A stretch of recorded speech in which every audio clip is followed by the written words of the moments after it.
Welcome to Wine Country at Work. I'm Ralph DeAmicis, your host.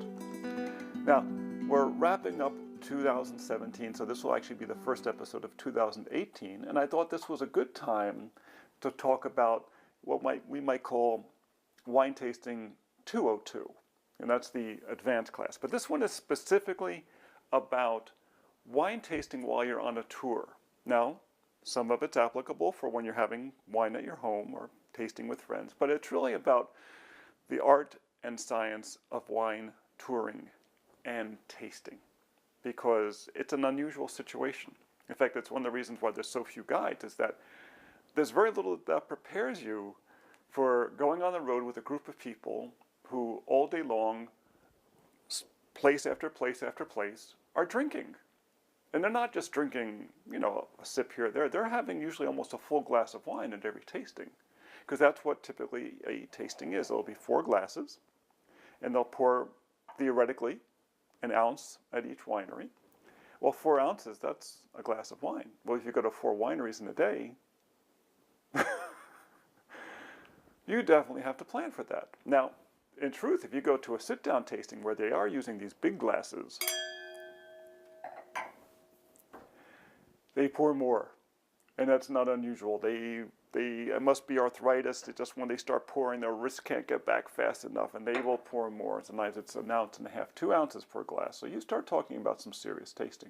So you need to think strategically. But you also need to understand some things about wine. And one of the things about wine is that wine is acidic. It's one of the reasons it's actually good for you. It helps you with your digestion.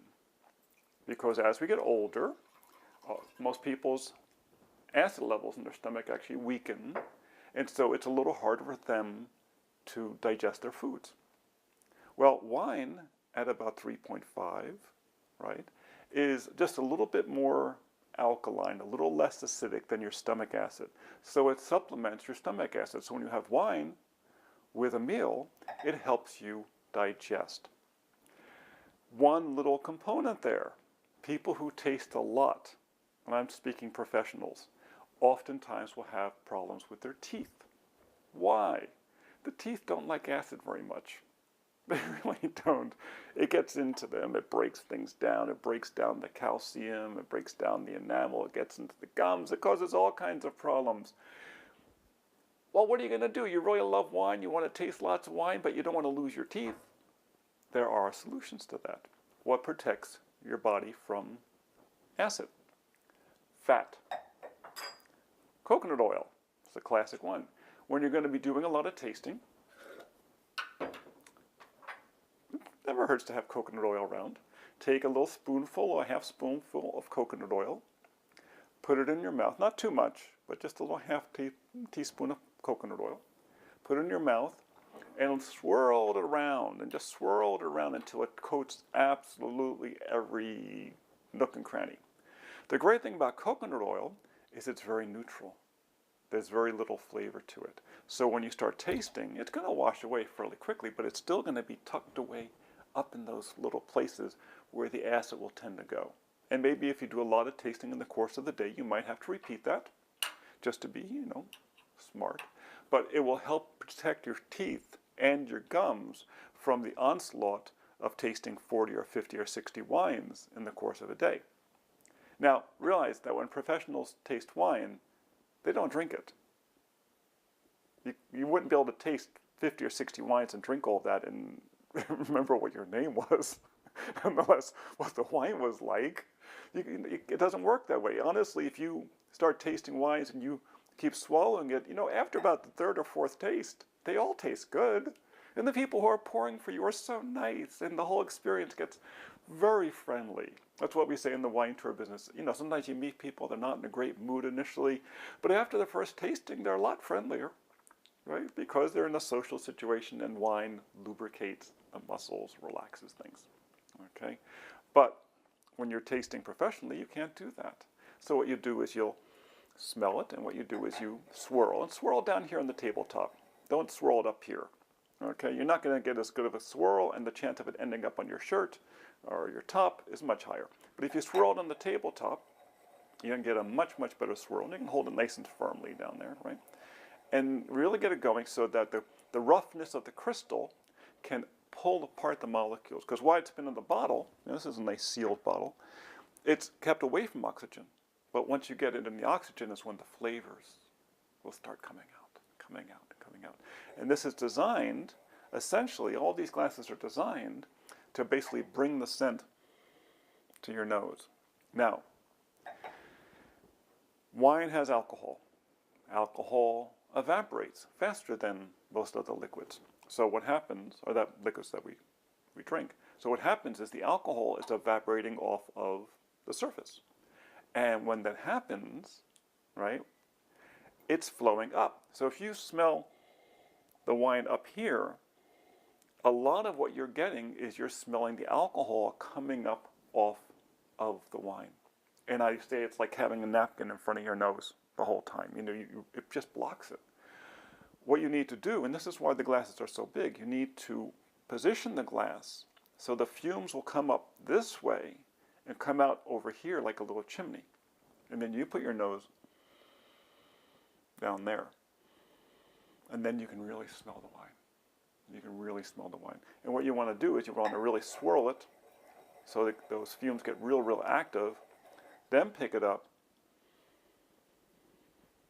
put your nose down there, and then you're really going to smell the fruit. And you're going to notice there's a very strong difference. And if your nose gets wet, that's a good sign. In fact, when you see the professionals at tastings, 10 minutes in, everyone's nose is red because they've been, doing this, putting their nose inside the glass so they can really get the scent, because that's what you want. You want that scent. Now, one of the reasons why over the last 40 years we've gone to bigger and bigger globes. I mean, this is a Pinot glass. I mean, really, Pinot's not, I didn't think Pinot was that big of a wine, but I could be wrong. We went to bigger and bigger globes, especially for the west coast of America, for California, for Oregon. These Pinots out here tend to have a very high alcohol level because they have a long growing season. And the longer the growing season, the more sugar they make. The more sugar they make, the more alcohol you're going to have. So the reason for the big globe is to allow more area for the alcohol to evaporate off, but also to allow more area that you can pivot the glass, get your nose at the bottom, and still have enough room up here for the alcohol fumes to come out. If the glass is too tiny, something like this even, it would work maybe for some people, but with my big Italian nose, not so much. So when you're swirling, here's another little thing. This is really wine geeky, okay, and I'm in touch with that. When you're pouring the big reds, this is a Cabernet here. This is actually a beautiful 2011 Cabernet from Stag's Leap. Big wine, muscular wine, lots of tannins. When you're swirling that kind of wine, this is very wine geeky. When you swirl to the right and you pick it up, you're really going to smell the fruit. But you'll notice that when you swirl to the left and you pick it up, it's going to smell different. What? Why would it do that? Well, the reason it does that is that vortexes are not equally efficient in both directions. They are more efficient clockwise. So when you're swirling it clockwise, it drives the flavors down. But when you go counterclockwise, it's not as efficient. So the barrel flavors, that 2 years that this wine spent in barrels, picking up flavors on the outside of the cells, what's called the interstitial areas, the area between the little molecules, those flavors tend to float on the top because they're not driven in so deeply. So what you're actually smelling when you do that is the barrel flavor. Now, admittedly, it takes a really good nose to recognize this, and some people will get it, some people won't. It's okay. But once you do this a lot, you'll start noticing it, especially, like I said, with the big reds that have been in barrel for a year, 18 months, 2 years, something like that. If it's a wine that's been in stainless steel, it's not going to matter that much. Though every now and then you'll notice a little bit, because even stainless, they say it doesn't leave a flavor, but I notice it. But I have a kind of an unusual nose that way. Now, why do they have all the different glasses?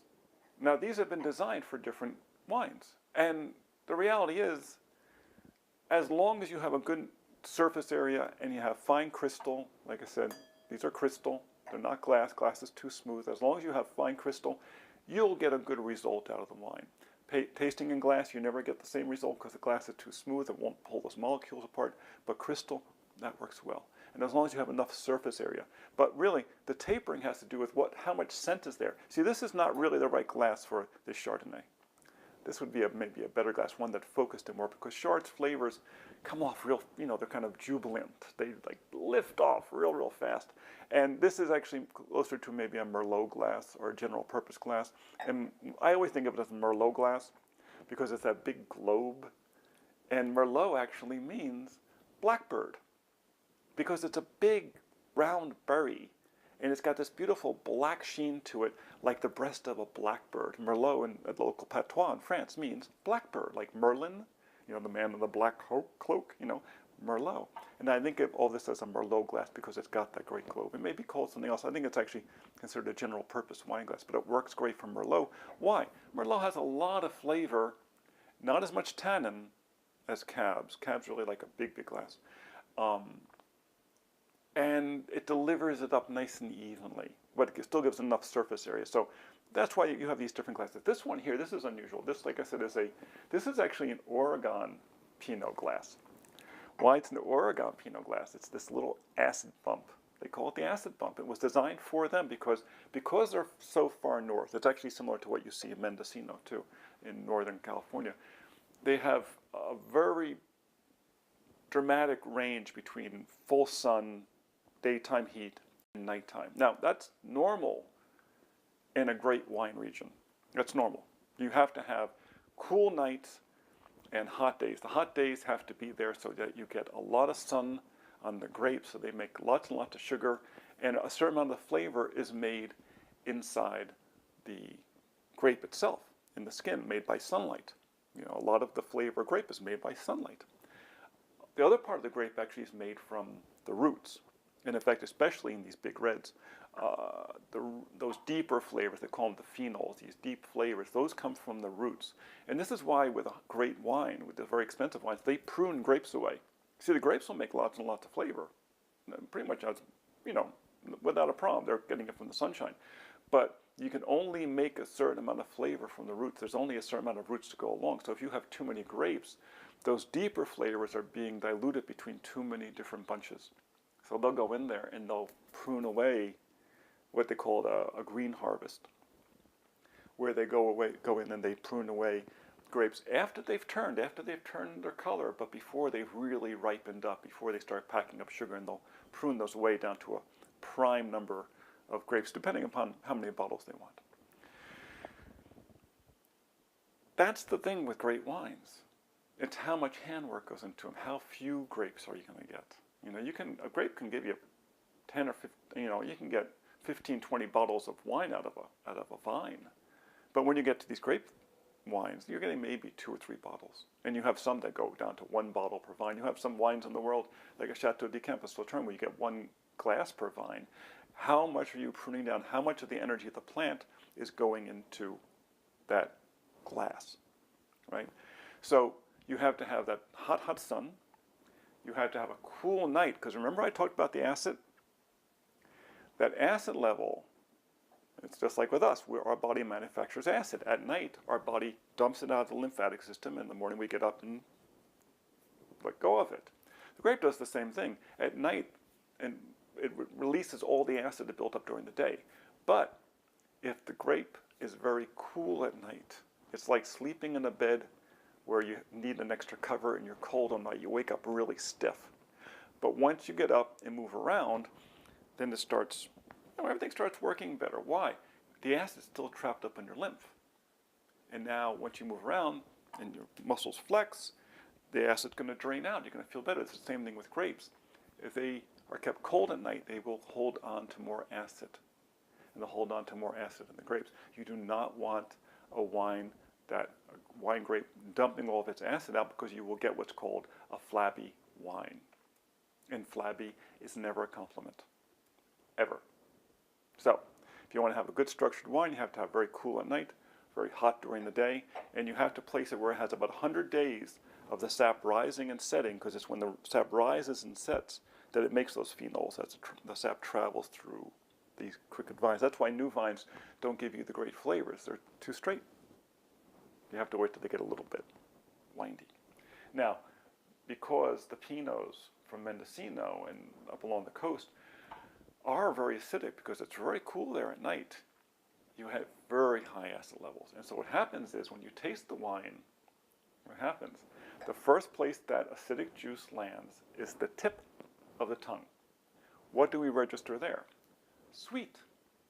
That's our sweet spot, right at the tip of the tongue. That's why children like sweet. The other reason children like sweet is that in nature there are no sweet poisons. There's synthetic poisons that are sweet, but not in nature. So the body's been told if it's sweet, it's safe. And children are taught if it's sweet, it's safe, and that's why it's at the tip of the tongue. Savory is further back. Savory flavors from the alkaline, the calcium, magnesium, potassium, sodium, those serious, flavors that you find in vegetables. Those are on the flat. Bitters are at the back. Sours are back in the corners. Acids are along the side. There's different acid ranges along the side. So what does this little bump do? It takes the juice and it moves the juice away from the tip of the tongue to the side of the tongue. So instead of getting this big boom on the tip of your tongue, all that acid drifts off to the place where it wants to get the acid. It likes registering acid. That's what it does. And that's why it was designed by Riedel for that purpose, specifically for them. There was some resistance when they asked them for it, but once they tasted the wine, they understood why. So, what's some other tricks you can do when you're tasting? Like I said, don't forget the coconut. Very important. You can also bring along nuts. Why? Once again, it's fats. Also realize that alcohol is a tremendous solvent for protein and fat. So in the course of the day, as you're consuming wine, if you will eat protein and fat, the alcohol is being used up, breaking down the protein and fat, and it will slow down how fast you get inebriated, quite dramatically. Now, the other thing that's very important, of course, is lots of water. For every glass of wine you drink, for every ounce of wine you drink, definitely drink at least 1 ounce of water in between your tastings. Now, sometimes they'll have a pitcher at the tasting bar, and you should drink wine while you're there. But do not use the water to clean out your glass between wines. It doesn't do anything. They purposely go from the light wines to the red wines so that flavor obliterates the flavor before it. It's really not a problem. They go from a Chardonnay or a Sauvignon Blanc to maybe to a Pinot, and then from a Pinot to a Zinfandel, and then from a Zinfandel to a Merlot, and then from Merlot to a Cabernet blend, and then from Cabernet blend to a pure Cabernet. That's lighter. And each time, what's going in the glass is just wiping out the flavor before that. All you do is when you rinse the glass out is you dilute the wine. You dilute the flavor. And worse yet, the water will tend to hang out on the rim. So when you go to taste it, it's diluting it right where you taste it. Right at the exact worst spot. So don't do that. Okay? If they do it backwards, like some now, then they'll say, oh, we have a sweet wine. They'll change the glass out. If they already have a red in there, they'll change the glass out. They want you to taste that wine at its very, very best. But always bring along people like cheese. I'm not as much of a fan of too much cheese. Cheese has a lot of sugar in it. Remember, what's alcohol? Alcohol is pre-digested sugar. And it absorbs really, really fast into the body. So if you're having lots of sugar as well, you're going to spike your blood sugar levels. And you're going to get to you're going to finish lunch and you're going to take a nap. Because you're going to spike your blood sugar levels, they're going to drop back down, you're going to be exhausted. Another thing to bring along is chocolate. Now, for tasting, I think that's why they invented white chocolate. It is the best thing for tasting. Know why? It doesn't add too much flavor. It's much milder, it's creamier. It doesn't add that rich, nutty flavor that you get from dark chocolate when you're tasting. But it's a great way between tastings to have a little bit, it's a little sugar in there, but have something that really coats your palate, really protects your teeth, add some fat once again so that the acid is, it protects you from the acid, but it also adds some fat that the alcohol can go to work on digesting. Okay? Another thing to always bring along hard-boiled eggs. Protein and fat in one little easy pre-packaged. Bring those around in between tastings, have a hard-boiled egg. This will really massively increase your ability to continue tasting in the course of the day. That sufficient amounts of water. Never do more than 2 tastings without having lunch. Okay, now if it's a sit-down tasting where you're there for 2 hours, have lunch. Don't try to fit another tasting in. Go have lunch. But if you're just doing a simple bar tasting, you can get 2 of those in, and then after lunch you can do another one. Now if you have a driver, you can do up to 5, as long as you get enough protein, enough fat, and enough water. It's amazing what you can do. I've had clients who go through 5 tastings in the day.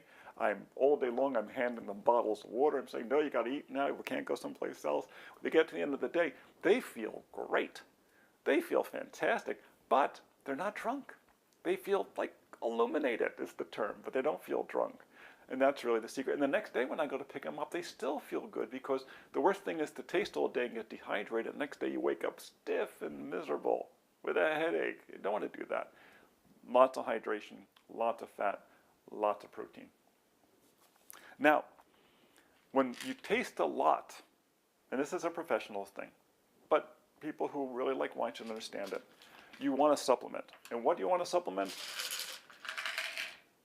Zinc. Always have one of these things around. Why? Zinc is incredibly important for your sense of taste and your sense of smell. When people get deficient in zinc, they will lose their ability to taste. And this happens many times with much older men. They'll start having a harder time breaking down minerals, for instance. Once again, it goes back down to that issue of lack of acid. If you don't have enough acid in your digestive tract, in your stomach, you can lose your ability to break down minerals effectively, and one of the minerals that you can't break down is zinc. And if you can't break down zinc, you're not going to reinforce that sense of taste. That's very, very, very important. If you can't taste the wine, especially smell the wine, you're not going to enjoy it. Now, it's funny, my father ran factories for many years, and he worked in the plating business. And from being around all the plating tanks for years, it actually damaged his sense of smell. All the acids coming up. Now, so he really liked, and he loved wines. He came from a long line of winemakers, in fact. I think a lot of the platers, one of the reasons why there were so many platers in New Jersey and along the East Coast, it was all the Italians who came over who were winemakers. It was the same kind of technology, moving liquids around, pH, pumps, big tanks, really not that different. Well, he liked strongly flavored wines. He also liked sweet wines. Why did he like sweet wines? Because that receptor at the tip of his tongue was still real active. So he tended to like the wines where he could really taste it through his palate. But he missed a lot because your nose, according to a Rockefeller study, supported by Rockefeller, can detect up to almost 1 billion different scents. That's phenomenal. Now realize that the great majority of them are bad, but it's good to be able to recognize bad scents, or detect bad scents, really is what I should say, because most people can identify about 2,500 different scents. Now, a somm can probably recognize more than that, I would expect, who are a winemaker. A perfumer can recognize much more. And part of my love of winemaking comes from the fact that I was trained and worked as a master herbalist and as a perfumer. And I have to tell you that there is nothing quite like working with essential oils and the natural perfumes. I say that because many of the big department stores, when you go in there, a lot of those perfumes, there's components of them that are not natural. They're synthetics because they last longer on the skin.